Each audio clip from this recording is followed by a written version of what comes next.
Hello, everyone, and welcome to another edition of the Angel of Words podcast, where your stories are heard. I am your host, Angel of Words, and before we get started, don't forget to tap on that notification bell on YouTube. You could also like, follow, share. If you don't mind doing us that favor, follow us on all podcast platforms, including Spotify, Apple, and Google. If you want to catch our exclusive content, you can go to AOWENT.com. In addition to that, if you want to leave a donation to your content creator, it is Cash App, AOWNYC. And new is go to patreon.com/Angel of Words ENT. Together, no spaces. Now on deck, on the Angel of Words podcast, we have our Veterans Day special with a very special guest I am honored to have with me today, Air Force veteran Eddie Velez, who also happens to be my cousin. Mr. Eddie Velez, cuz, thank you for being here with us on the Angel of Words podcast, my brother. It's a pleasure to have you. Yeah, thank you. Thank you for doing this, man. Well, my brother, we grew up in East Harlem. Shout out to Harlem. And, we all go our separate ways as we start becoming young men. We do what we have to do to make sure we're not a burden on our parents. And I want to know how you ended up in the Air Force, bro. Let's get straight to it. How did that happen, man? Because we're very proud of you here. You know what I'm saying? The whole family and stuff. That was kind of weird. I never thought I was going to join the military.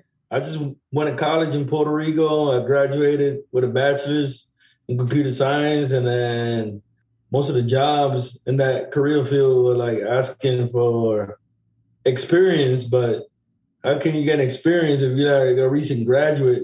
You basically got to fucking work for free, you know? Where'd you go to school? And University of Puerto Rico in Ponce. Oh, word. Oh, well, shout out to the University of Puerto Rico, man. That's what's up. Okay, cool. I continue, man. My bad. I just was curious about that.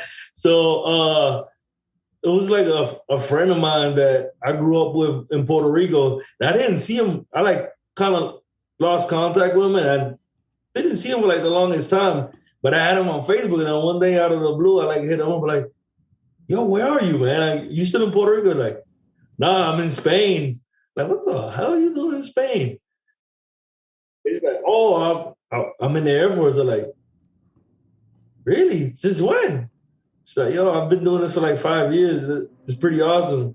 And I don't know. I kind of got an itch after a while that I was barely getting by doing jobs here and there. I worked at a body shop, worked for my dad, and I'm like, "Man, this ain't life. Got to get out of here." And I just did it.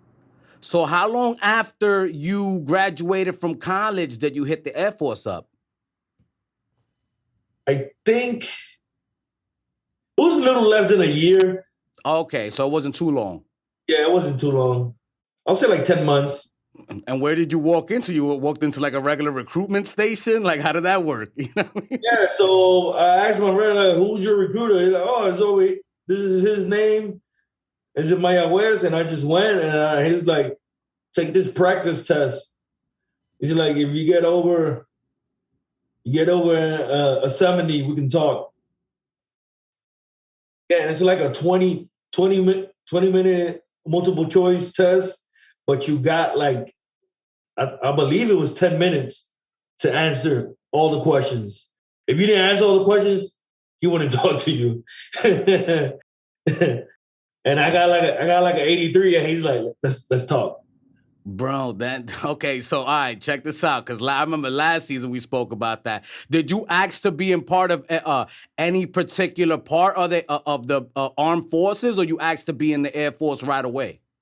Oh, so where the recruitment office that I went, it had Air Force in one office, and the other one was the Army. I think there was also the Marines, the Marine Corps, sorry.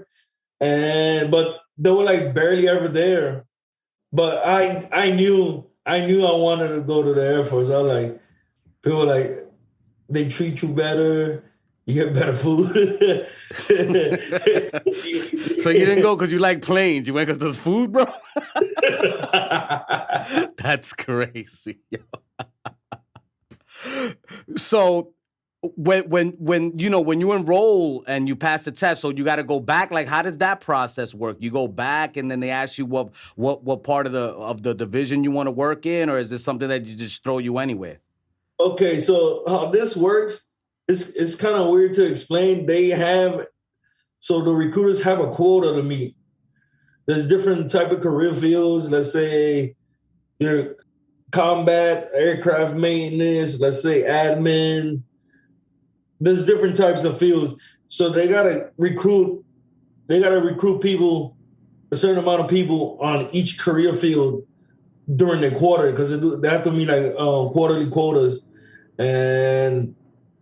But they also want to put the best candidates in there. So the higher you score, you basically could fall under any one of them. And most of the time, they'll have space in any one of them, and then they'll just let you choose, and then you choose from a list of, I believe it was 5, and then you go from there, and then they'll let you know during time if you get selected.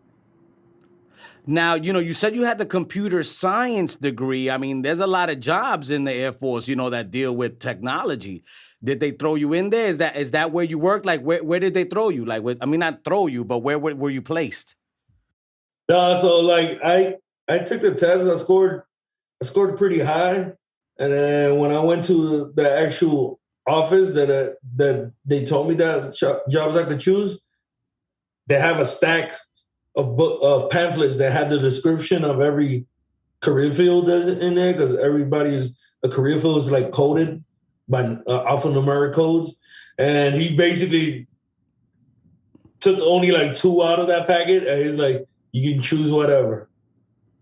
And then I just chose whatever, and I was like, oh, aircraft maintenance. I want to work on airplanes, on something different, and that's where I ended up. But so you're talking about like maintenance in terms of like the engine and stuff like that? Like, what are you maintaining? Electronics, all the communications, navigation systems, all the computers that an aircraft have, all the radios. Oh, like IT maintenance, essentially. Yeah, it's the electronic, all the instruments, all the flying instruments, tells you the altitude, the speed, all the warnings. Let's say if there's a fire, God forbid, but if there's any, it'll create those cautions and all that. So basically, all the electronics of the aircraft. Bro, it's extremely important, man. You know what I'm saying? Not for nothing. That stuff's, especially now in this, wild digital age, and the Air Force has always been, at the cutting edge of technology and electronics. A lot of this stuff gets made there and then it trickles down into the consumer, like maybe 10, 15 years down the line. So, what kind of changes did you see for going from the real world and going into the Air Force in terms of like electronics and, technology and things of that nature? See, in my case, I actually worked on an old airplane.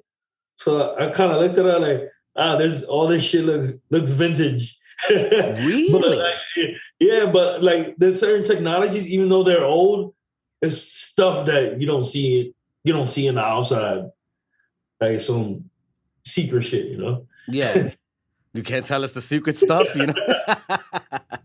Not even a little bit, nothing, man. Come on. You talking about like tracking stuff or like GPS type of stuff? No, like radar and. Oh, okay. That's wild, man. So, wow. This is amazing. Right now, we're talking to Eddie Velez, Air Force veteran, man. So now you're signing up for this. What year was this? Because I'm imagining there was a war going on because the war in Afghanistan just ended. So, you know what I mean? I signed up in 2011. So, so when I signed up, you actually don't leave right away. You enter into this phase called delayed entry program. And then basically you just gotta stay clean. They do all the physical tests and all that right before you leave.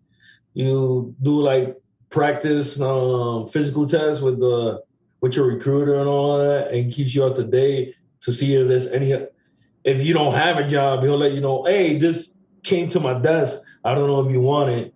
Some people stay longer. Some people are not in depth that long, and some people just snatch the first thing just to leave. You know. Did you chill for a bit till you got the right opportunity, or you went right away?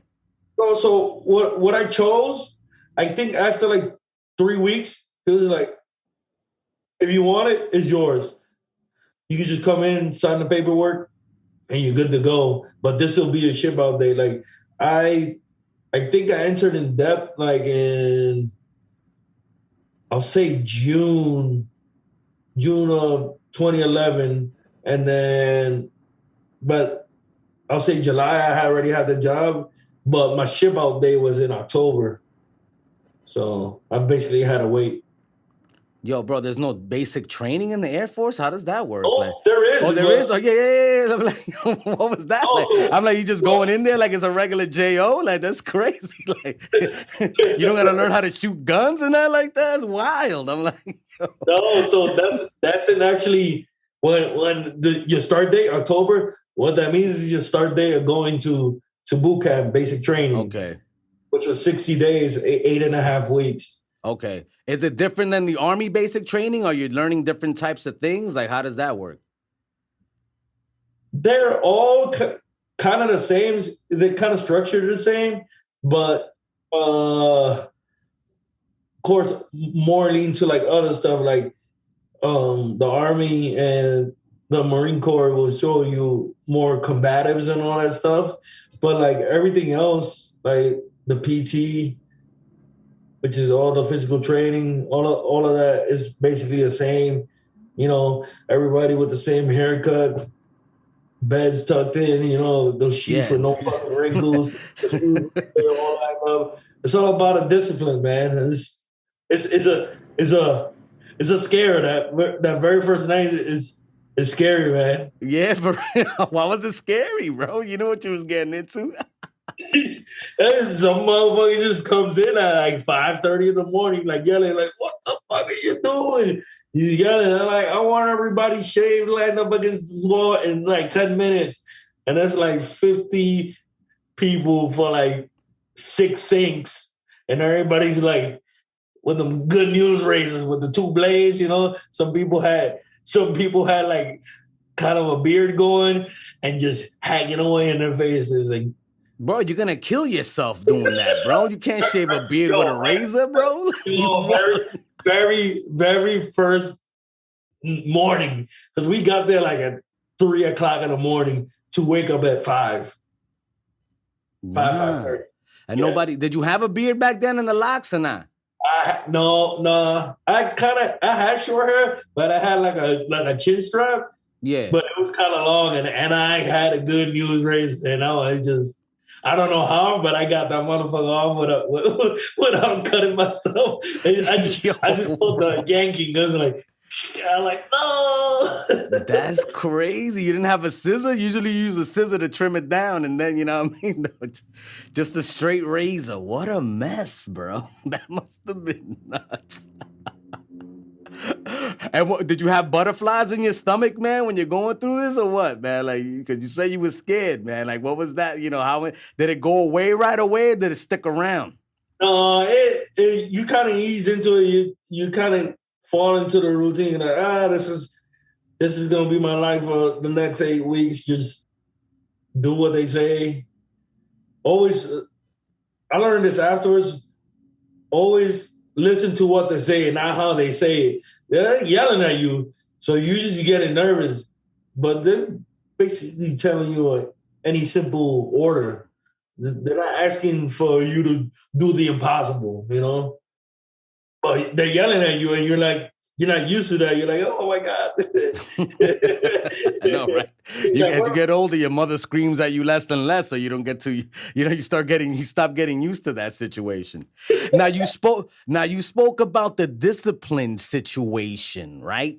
I feel sometimes, I always tell people I feel like we all should go through basic training here in America like they do in Israel, just to learn some discipline. Because a lot of us, man, I feel like, we're walking around the country like we was raised by wolves or something. You know what I mean? So speak to the disciplinary aspect and how important you think it is. Is it something, you would teach your children?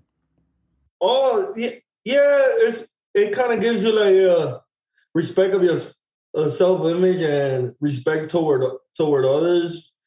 Because, they show you common courtesies. Yes, ma'am, no, ma'am. Yes, sir, no, sir. Like standing straight, posture, all that stuff, And like the way you report to them, you go to attention, all that stuff. It's mostly that. Respecting people, respecting everybody, treating them all as equals, Well, I mean, I respect that. You know what I mean? Uniformity. Now, when it came to like making friends and stuff of that nature, you know what I mean? What was that like? Because you're around the whole different type of crew of people, you know what I mean? And you bilingual, so that wasn't an issue, you know what I mean? I would imagine that situation. But what was it like making friends? Because you're coming from PR, and your friends ain't there no more, It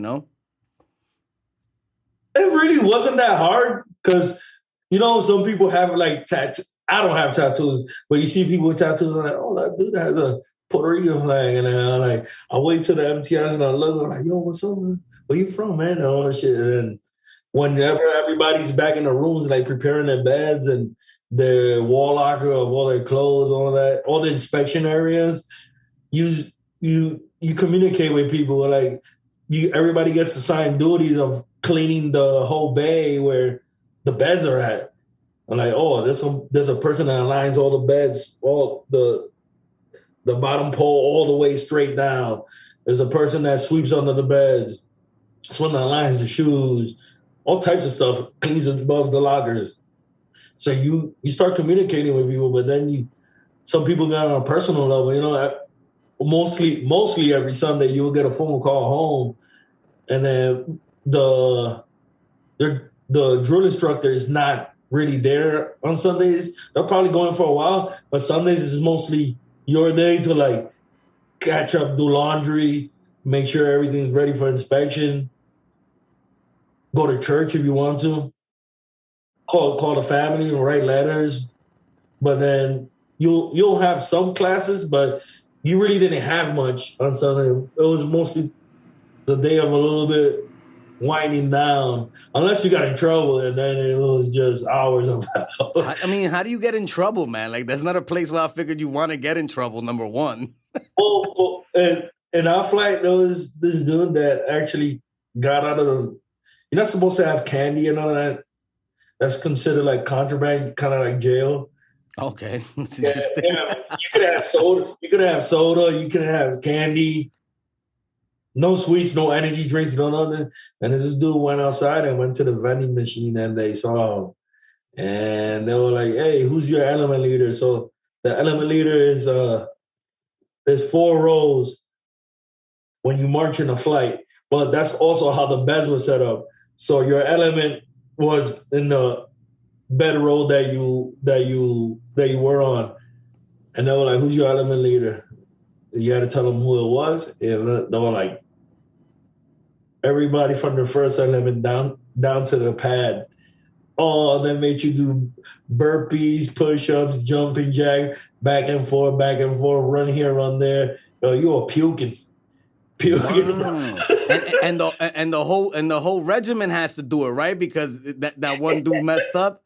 Oh my God, bro. Talk about teamwork. That's crazy, bro. Wow. And if you lied and they found out, you were gonna pay. You were gonna pay. About candy eating? Oh, like even lying, like any like lying to the drill instructor. That's a lack of integrity, and integrity is one of our core values. Integrity first. So like they were that's the Air Force motto? Integrity first. It's 3: integrity first, service before self, and excellence in all we do. Nice. I like it. I mean, that should be your motto in anything you do. You know what I mean? Like, to be It should be a honest motto with in life, you know? you. Yeah, I know. The military gets a lot of flack, from everybody that's never been to the military for all this discipline and, and all the, I guess I'm not going to call it conformity. I call it uniformity. I mean, you guys are all playing for the same team and, you're trying to protect the country and things of that nature. What Air Force base were you at when you were doing the training? For training, it was in Lackland, which is San Antonio. Nice. Okay. That's a nice city. I like that city. Yeah, but you don't really get to see it because you're in boot camp. I saw it 2 days when my family came to see me for my graduation week, and that's about it. And then I took a bus to Biloxi, Mississippi. I don't remember how long that bus ride was, but that shit was long. And then I was there for 2 months. And then from there, I took a bus to Wichita Falls, Texas, which is very north, almost to like Oklahoma. There's nothing there. It's a small fucking town. They ain't shit. Hold on, so there's an Air Force base in Biloxi, Mississippi? Yes. And then one in Wichita Falls? Man, there's Air Force bases all over this country. It's insane. Yeah, there really is. That must have been wild. What was it like seeing the South for the first time? I would imagine that's the first time you're really in the South like that at that moment, or you've been there before? Oh, that was actually my first time. Yeah, that's wild. That was the food, It's a whole different part of Americana, I like Biloxi. Yeah. But Biloxi was pretty cool. Like they had the streets outside were pretty nice. They had a beach. It was not the cleanest, but there was water. There was a Hard Rock, and that shit used to get like really packed, and it was pretty wild. That's wild. So when were you did you get deployed anywhere? Like what happened after that? Did they deploy you anywhere? I got deployed like later in my career. So after I finished my second part of training, I was in training for like a year. It was 2 months in Mississippi, then like 9.5 months in nine and a half months in Wichita Falls. And then from there, I went to my actual first duty assignment, which is your first base that you actually do your job. I was stationed actually in Italy. Oh, wow. All right. So we're going to get to that. But first, the training situation, right? So there you're training with different types of bombers and different types of the electronics on the different types of jet planes, I would imagine, and, bombers and things of that nature. Are you working with all the technology from all these different aircraft, or are you just working with a specific aircraft itself? I work specifically F-16s. Okay. And then the Eagle, those are beautiful jets, man. I love those. So they build the modules of class. It was like blocks. Some of them will be 1 week or 2 weeks, and it will be certain topics that will be covered. Like let's say this one's like fuel control system, and then the next week it's like flight control. Then the next week is communication, navigation, and then so on and so on. And it was a total of 10, and then you graduate. How many gallons of gas does an F-16 need, bro? That must be nuts. You know what? I actually used to know that. Well, okay, folks. Well, just so you know, he's retired right now. So that's he doesn't need. Over there, they measure it. In the military, in the aircraft, they measure it by pounds. They don't really measure it by gallons. Really? Wow. So it's really damn. Okay. Whatever you say, man. I love it, man. Wow, that's wild. So then, so you're there training 8 months. I'm sure you made some good friends there, man. What was that like? Did you enjoy, your time over there? See, in Wichita? Wichita, it was actually not a really good place to be at. It's kind of boring, but like the friends that I made there really made it enjoyable, bearable. Yeah, it's all in the connection power. They teach you to make connections, and you can go far. Were you the only cat from Puerto Rico out there or not? Oh, there's always people from Puerto Rico. Oh, yeah. Because, I figured Puerto Rico has, a long history of being in the military. A lot of people may not know that, but, we even have family members that have been in the military. You know what I'm saying? Yeah, we have a bunch of cousins and uncles that were in the military. On my father's side, I think I'm actually the only one. Oh, wow. Well, there you go, bro. You start at the bar now. You know what I mean? That's it. You're the man, That's what. But that's good that you were able to make, good connections out there. And, because I feel like when you're bored is the best time to really get to know someone, to be completely honest with you. Yeah, you got really to know people because not like you're in training. A lot of people don't have ways to go out. We will just all get taxis at that time. At that time, Uber and none of that was like really big. So you get a taxi or get the bus. I'm like, oh, let's go to the movies or to the mall. And you get, make a little squad, go eat. And I'm like, you know what, I want to go drink, and then go drink, and you'll randomly find one of your friends that has a car, which was rare when you went training. But when I had a car, that person was never there. They were always there. I could imagine. Jesus Christmas, that's nuts. Wow. All right, so then you got sent to Italy, man. That is awesome, man, because I mean, look, brother, from where we come from, not a lot of people get to go to Italy. You know what I'm saying? We don't even leave the neighborhood sometimes. You know what I'm saying? Or so we don't get too far away from there. We don't go overseas. So what was your first time in going overseas like?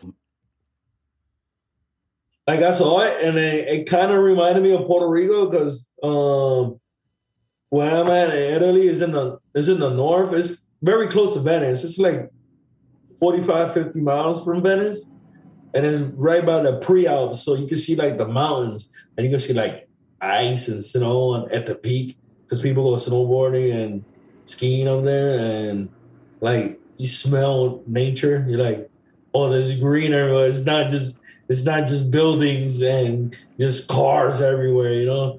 Those tiny roads and everything, small restaurants, small little mom and pop shops. Yeah. What was the food like, man? I mean, everybody goes there for the food. The food was bomb. What did you eat mostly? Was it a lot of pasta? What is that, a pasta region? Is it a meat region? Pizza? What's going on over there in the north? In the north side? A little bit of everything. Okay. Pasta a lot, but there was the doner kebabs. That's your go-to snack. They have them in New York too. The donut kebabs. Doner kebabs. It's kind of like how they make the carne asada. They'll have the meat and then shave it off. Yeah. Okay. Got you. Like the gyro meat situation, that. Kind of. So they do that up there. That's cool. That's good to know, man. That shit is big. That's the only thing that's open late night too. So you go party. You're like, man, I want a kebab or whatever. Extra cheese, put extra spicy yogurt sauce, and it's a wrap, man. Wow, that's official. Wow, that's crazy. Did you pick up on any Italian while you were out there, sir? I picked up some of the basic words, but if it's kind of regional because up north you didn't really understand it because people use their own jargon from regions, and their Italian is not really formally structured. And then it's different dialects. People in Puerto Rico have different dialects. In America, we all speak different. If you're from the West Coast, East Coast, depending on the situation. Yeah, it's exactly the same. But since you can kind of put the context together, you're like, oh, I understood this word and this word. I don't understand the other three, but they're I think he's trying to say this, and most of the time you're right because you kind of get the structure.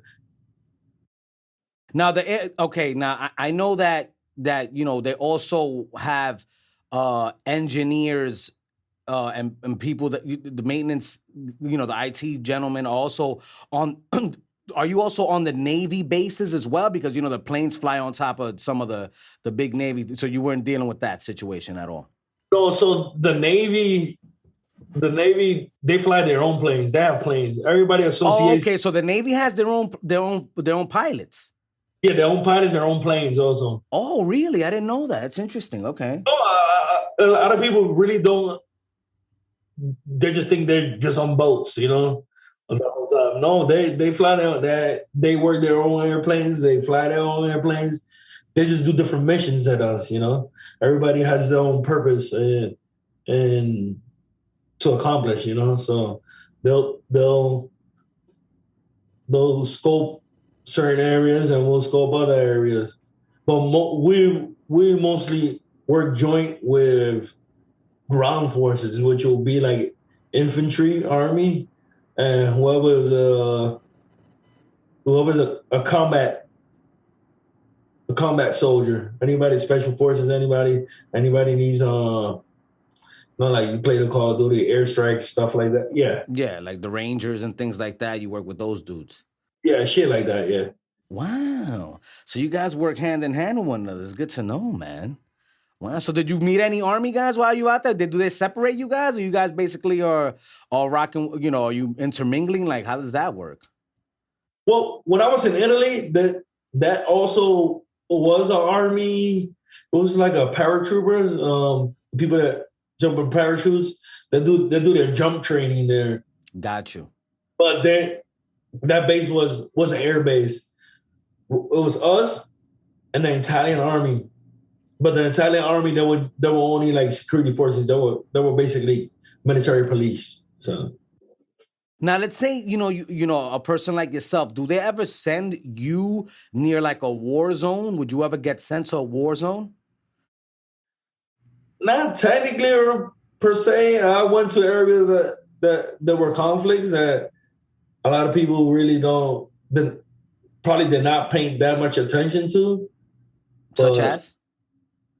Like when Russia bombed the Crimea border. Oh, okay, the Ukraine situation, yeah. Yeah, I was there. You was in Ukraine for that?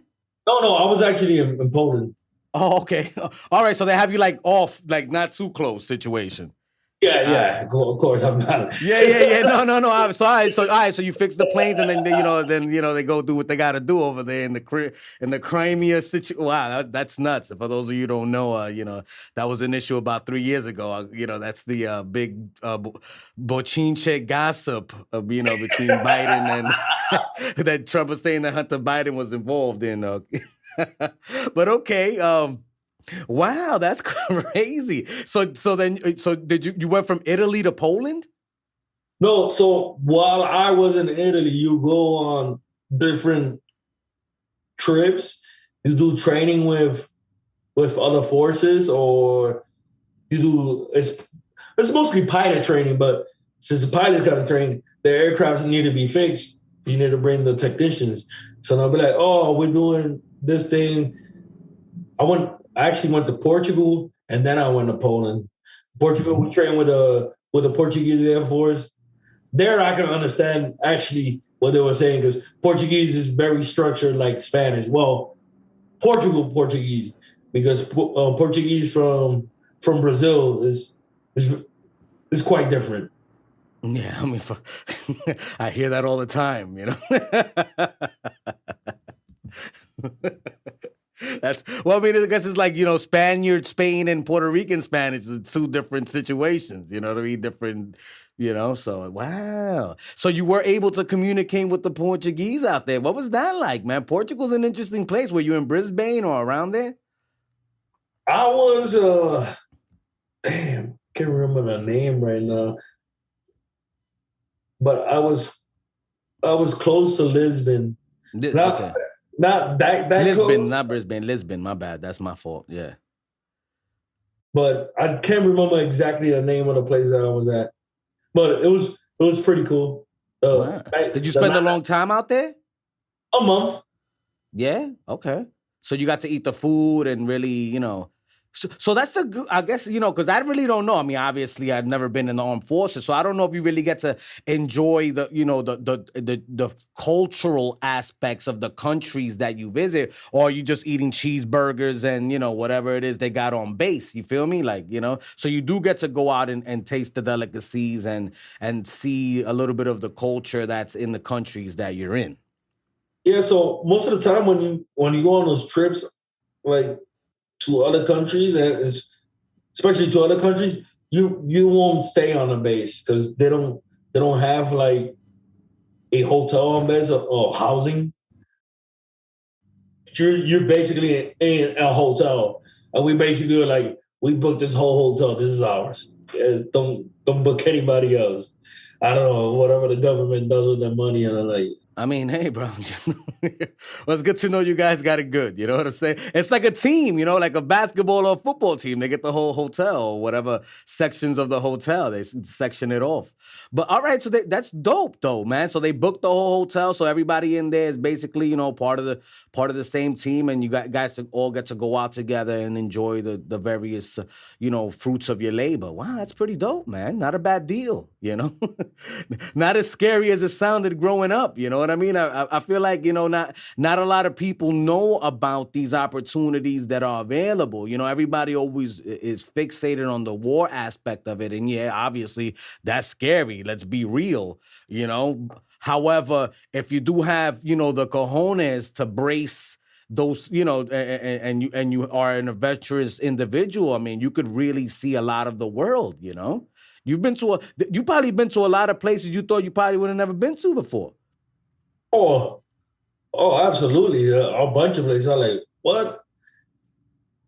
I plan on going back to some of them, but this whole COVID situation. Well, I mean, yeah, no, right now, unfortunately, that's not good. Thank God you was there before all that went down, But wow, man, that's crazy.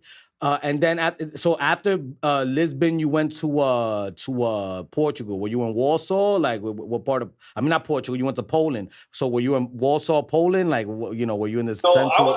I was actually in a town called Łódź. Łódź, okay. It's like spelled LODZ with like a bunch of lines. I don't really know what it means. But they're like Łódź. I'm like, okay, sure, let's call it that. Hey, man, whatever. Hey, what am I to say? That's great. And I was going to talk to you about that. Do you guys get like cultural sensitivity training in the Air Force, like they give you in the Army, like where they teach you about different, how to react to different locations that you may be sent to? Well, they'll brief you. They don't give you training per se, but you'll get briefed by your superiors on what's expected of you. Like don't give the military a bad image in the places that you like. Don't go act a fool, drunk, and I don't know, cause property damage in a foreign country or start a fight with them. And like that's gonna make the news over there. Oh, that's why Americans come over here to like vandalize everything, So. Yeah, so you got to stay on the up and up out there when you out there and represent the armed forces in the correct manner. Which, I mean, and let's be honest, you should do that anytime, no matter where you are. Never be sloppy. It's like my motto. You know what I'm saying? But sometimes it happens. It is what it is. Now, would you ever make any connections and make friends with any of the international people that you've come across throughout the time, going around the world? Really, with like locals, not really that much. It was mostly with people that were with me in those assignments. I've kept connections with them. Like I was fortunate enough that two of my friends that were with me in Italy, we were all there different times. We were there at the same time, but some of us were there longer, some of them were there shorter, some of them had already left. And then on my last base, I got here first, and then all of a sudden they both came to the same base, and I was three of them. I was very fortunate that because those were my bros when I hung out over there, Well, that's dope, man. Did you ever have a scary time when you were in any of these locations? Scary time. Yeah, yeah. I think quite a few, but it was mostly I was too drunk to actually realize that it was probably a scary situation. So, so yes, yes. The answer is yes. Can we get a little bit of the story? Like, what were you scared? Like, what happened? No, it's just like sketchy people. Really?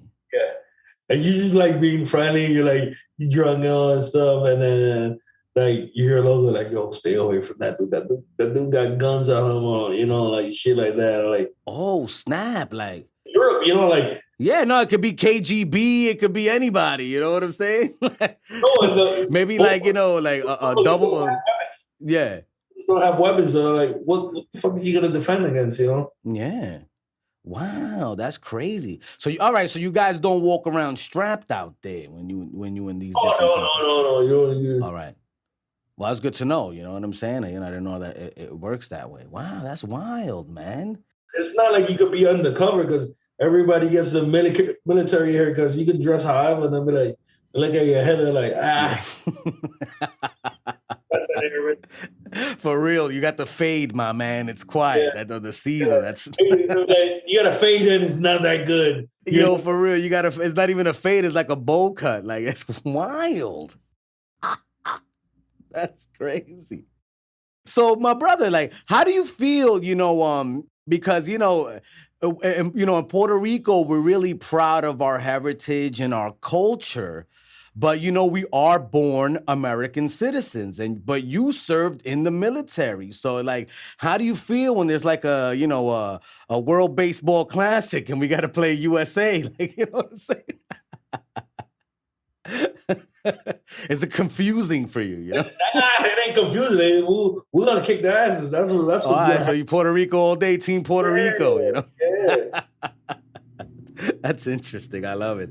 I'm only Team Puerto Rico when they play baseball. Any other sport, I'm Team USA. Oh yeah. It's just one of those things. And boxing when they were in their prime, like we had prime time fighters. It was. Yeah, I mean, unfortunately, right now the only real big time fighter we have is Danny Swift Garcia coming out of PA. That's really the dude that's holding it down. I mean, everybody else is sus. So do you watch sports when you're out there? You watch boxing? You get into the boxing situation? I used to be like a boxing aficionado before I joined the military, but since I was over there, different time zone, I couldn't really catch that much fights. Gotcha. Like the fight could be midnight over here. It's like 4:00 in the morning. Okay. But do you guys have cable and stuff like that when you're out there? Can you watch American stations and things of that nature? Nah, it was all through like streaming, man. It was, find a stream somewhere and with the spottiest Wi-Fi ever because internet in Europe sucks. Really? Yeah, it sucks. Wow. I didn't know that their broadband wasn't up to par. I always thought that it was popping. Oh, that's just lackluster, man. It's really? That's interesting. Wow. You have data caps, even on your home internet. No way. Yeah. God, that's terrible. I don't know what I would do with a data cap on my internet. That's horrible. Dude, I used to pay like €100 like every 2 months. That's like $150. And that shit was not fast at all. Oh my God. I'm sorry you had to go through that, I was going to ask you what was the worst moment you had in the military, but I see that's it, the lack of internet, Worst? I can't really name a worst. There's nothing like really bad happened to me. Like I didn't lose anybody also that wasn't from any of my units or anything like that. I never really got in trouble, so I don't find any bad moment. I don't. Well, that's good, man. You know what I'm saying? You had a good experience. Overall, yeah. That's what's up, man. Wow. Now I want to talk to you about like your relationship with the government now. Like, how is it, man? Like, like, how do you feel about everything that goes on in this country and things of that nature? Does that even bother you? Or do you feel like people take for granted what the freedoms that they have, and, after being a part of the United States military? There's a real problem of like the treatment of like disabled veterans and all that.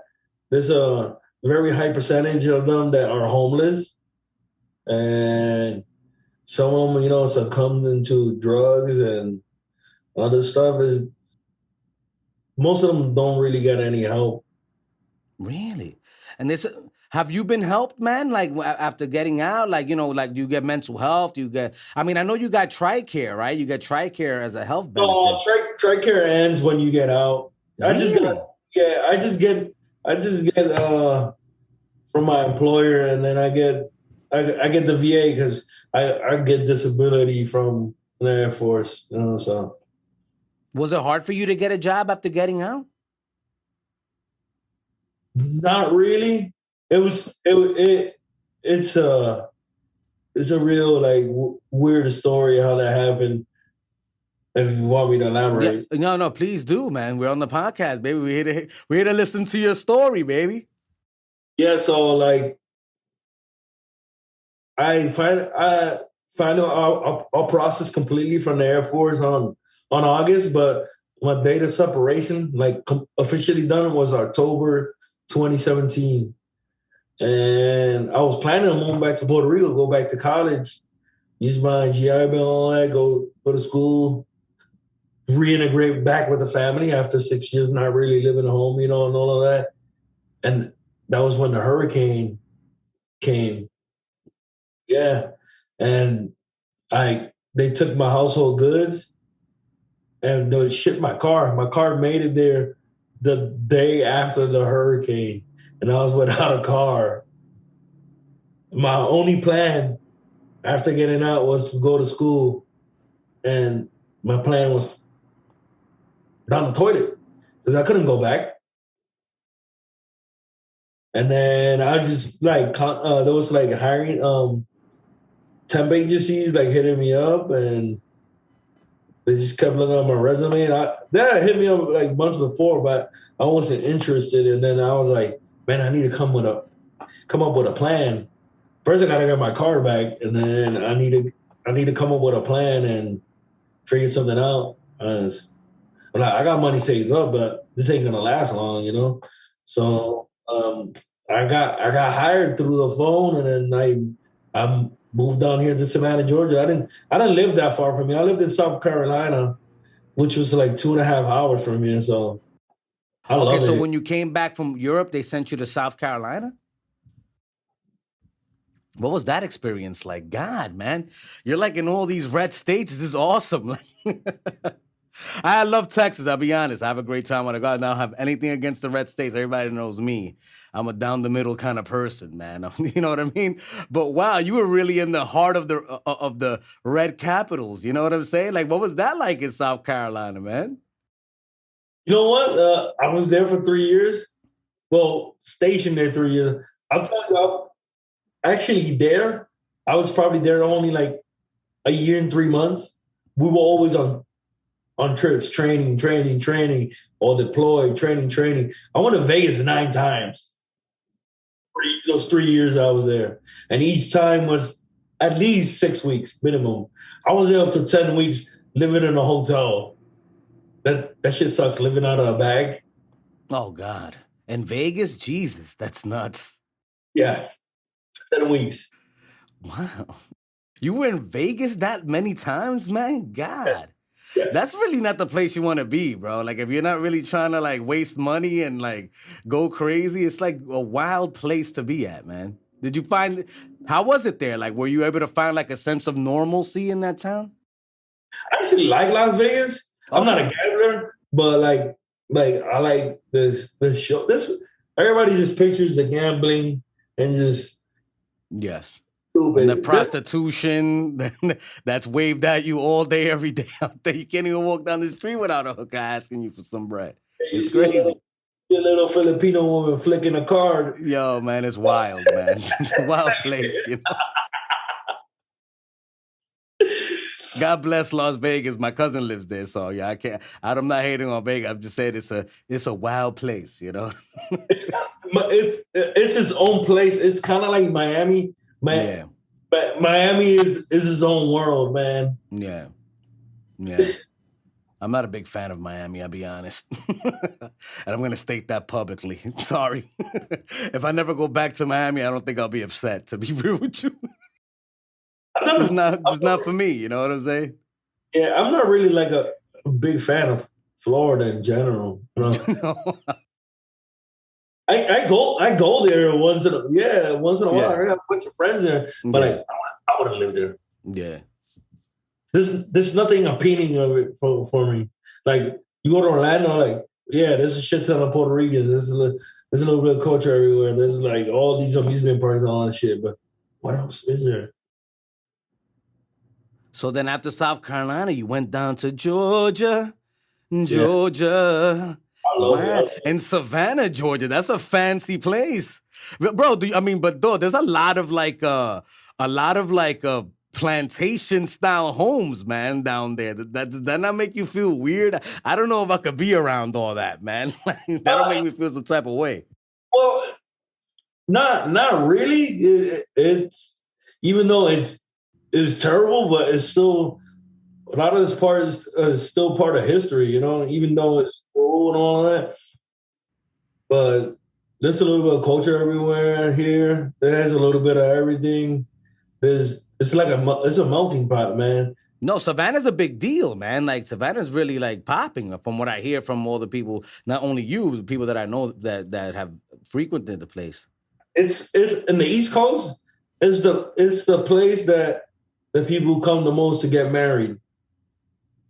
But you go downtown, you'll see like bachelorettes wearing the same shirt. There'll be like 20 different groups any given Saturday. Because you can drink in the street over there. It's open container. Like in Louisiana, like New Orleans and Las Vegas. Do you miss the Air Force, man, at all? Do you miss all the technical stuff? Do you miss like being part of it? I miss the friends I made there. I don't miss it. I don't miss it at all. I'm free, man. I wouldn't say I wouldn't do it again, but I would probably do it different. What's the stress levels like though in the Air Force because you're dealing with like these? I mean, when you're working on machinery, electronics, digital equipment, and people's lives are at stake. I'm sure there's a lot of pressure on you to make sure, or you're putting the pressure even on yourself to make sure that you're doing everything the correct way, that you're following the correct protocols, and making sure that everything is up to par.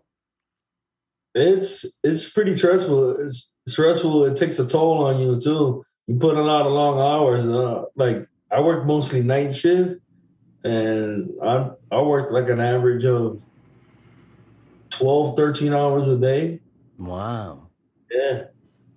For 6 years. Yeah. Wow. That's crazy.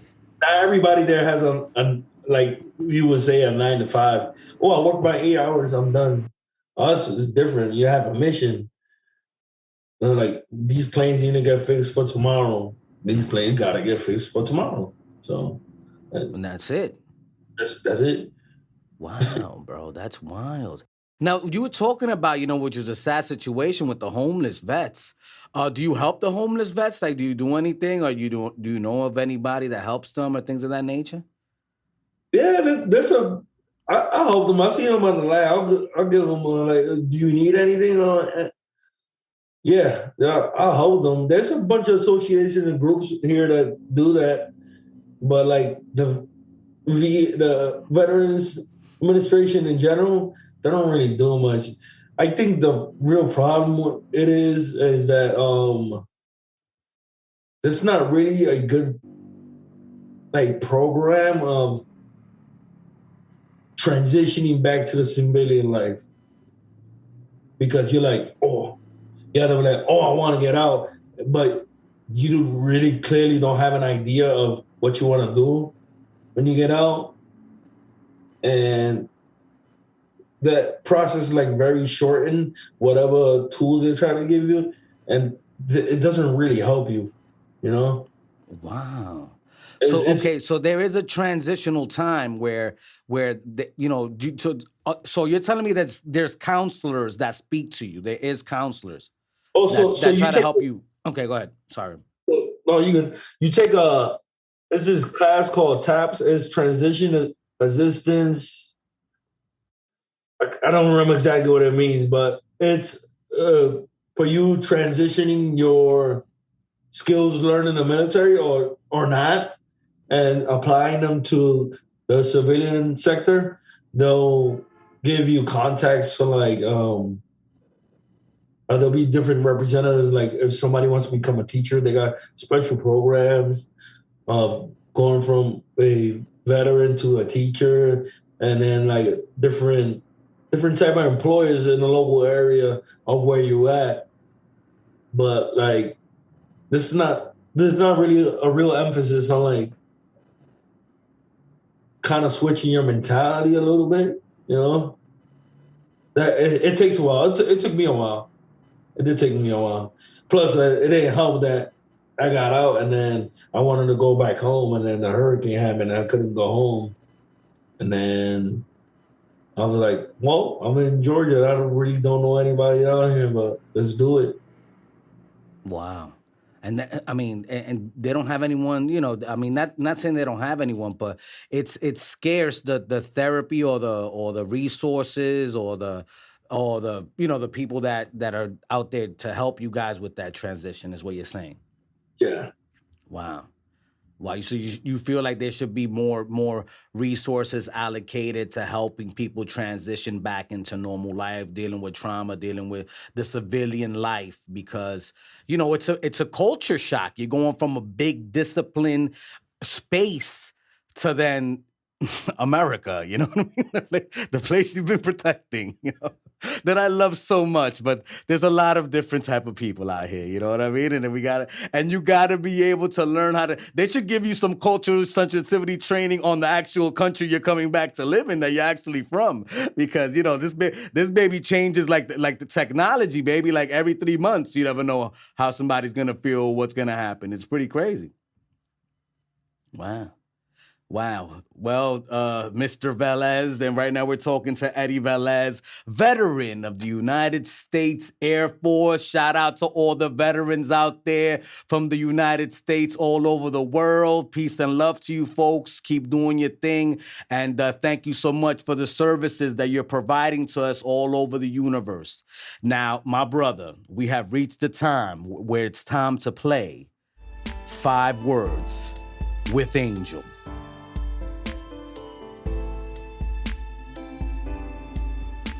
All right, now on 5 Words with Angel, I'm going to ask you a word, phrase, or I'm going to give you a word, phrase, or a question. You're going to give me the first thought or phrase or sentence. I mean, whatever you feel like, that comes to your head.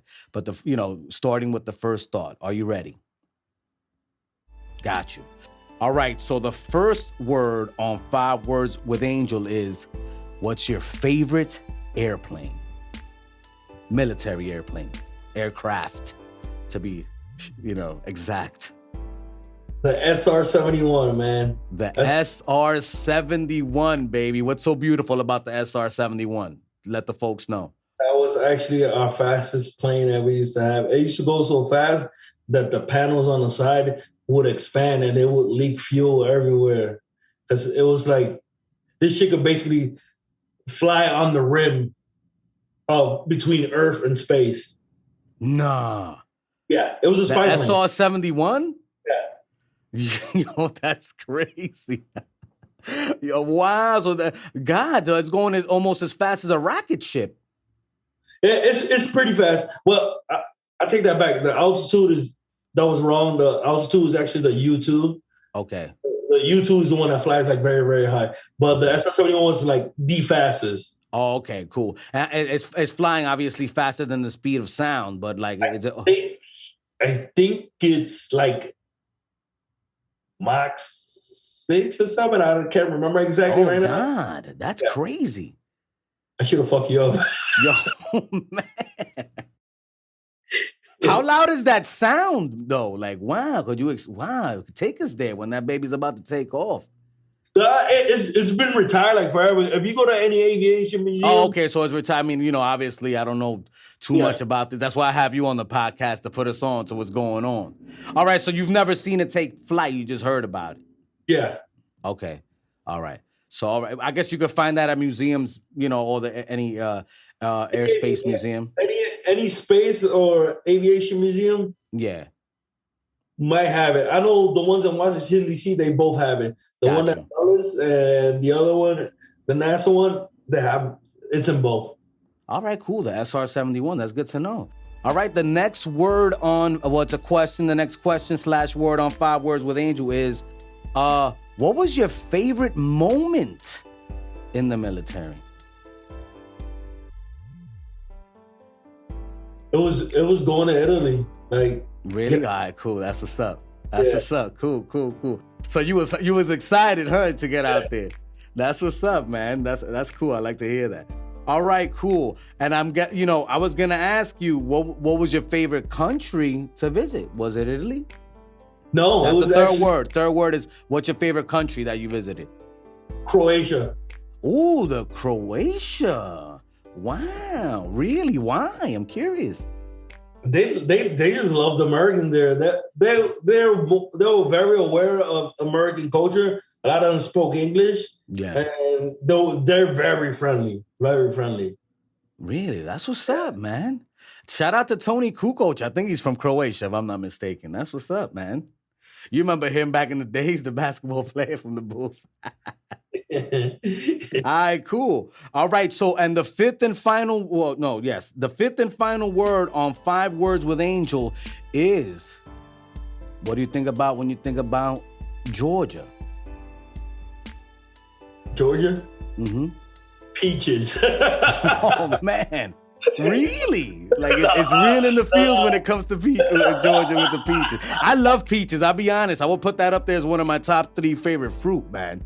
Peaches are freaking absolutely delicious. I got to come visit you down there and have some real Georgia peach cobbler. You feel me? Oh, yeah. The doors are open, man. That's what's up, man. Wow. You know what? We're going to add a 6th word. What do you think about when you think about Puerto Rico, man? For all the Ricans out there, para mi gente que están escuchando a Mr. Eddie Velez con Angel of Words, Ángel de Palabra here on the podcast. What's the question again? Puerto Rico. What do you think about PR? Paraíso. Paradise, baby. That's what I'm talking about, baby. Shout out to the family that's gonna be listening to this in the future. You already know. All right, my brother. So please, before we end the podcast, right? I want you to give a message to anyone out there that wants to join the Air Force, and and why you think they should.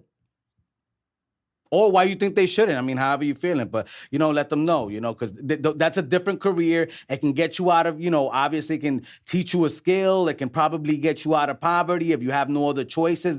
That's a choice that you can make, is to join the military and, travel the world and do these different things. So, let them know, a message, whatever comes to your head.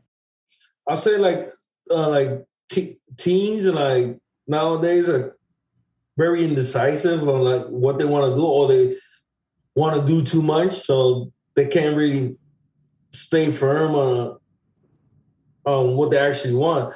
I would join the military like that if I was like that. You can learn a skill set, get your head straight, and you start maturing a little bit more, and then you'll probably figure out what you want to do. You don't necessarily have to do that job for 20 to 30 years or however long you want to serve. You can use whatever training and whatever skills you picked up and apply it on the outside,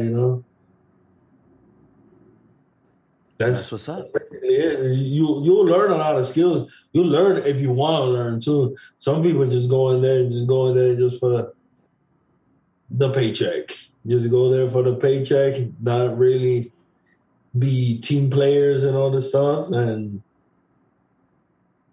yeah.